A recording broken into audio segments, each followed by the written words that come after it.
প্রিয় দর্শক, আমরা দেখছি যে রাসেল ভাইপার্স যে সাপ, বিষাক্ত যে সাপ নিয়ে আলোচনা সমালোচনা চলছে গোটা দেশ জুড়ে। সেই রাসেল ভাইপার্স সাপ একটি ধরা পড়েছে চাঁদপুরের শহরের পুরানবাজার হরিসভা এলাকায়।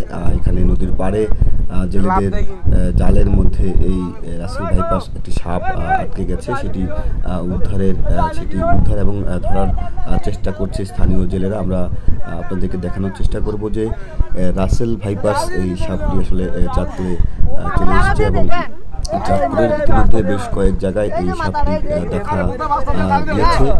আজকে চাঁদপুর শহরের একেবারেই যে প্রাণকেন্দ্র পুরানবাজার ব্যবসায়িক প্রাণকেন্দ্র, তার পাশে হরিসভা এলাকায় এখানে নদী শিক্ষিত মানুষ বসবাস করে। সেখানে নদীর পাড়ে একটি মোটামুটি বলা চলে যে একটি বড় সাইজের আকৃতির একটি রাসেল ভাইপার সাপ পাওয়া গেছে এবং এটি খবর শুনে এখানে শত শত মানুষ ভিড় করছে।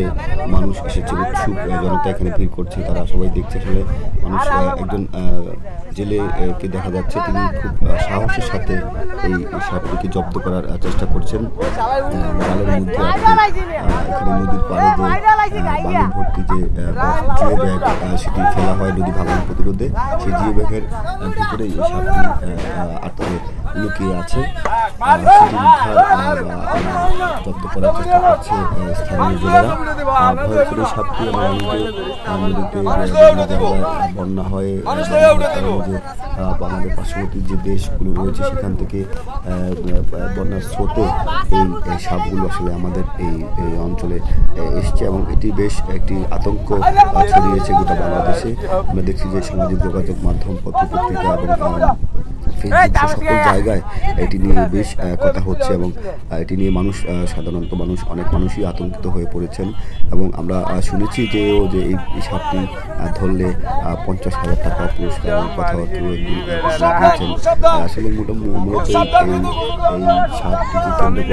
এই সাপটিকে কেন্দ্র করে আমরা দেখছি যে একজন তিনি একেবারেই এটিকে হাতে ধরে জালের মধ্যে আটকা সাপটিকে ধরে তিনি নিয়ে যাচ্ছেন এবং এটি নিয়ে যাচ্ছেন এবং তার এই সাহসিকতা দেখে আসলে স্থানীয় জনতাও বেশ অবাক হয়েছে। সাপটির মুখের অংশটি জালের মধ্যে আটকে থাকার কারণে তিনি সাহসিকতা দেখাতে পেরেছেন।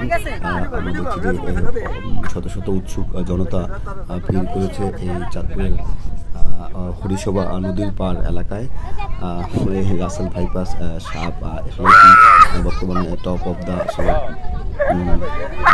বিষয় হয়ে দাঁড়িয়েছে। এটি নিয়ে মানুষের মাঝে বেশ আগ্রহ, কৌতূহল এবং আতঙ্ক রয়েছে।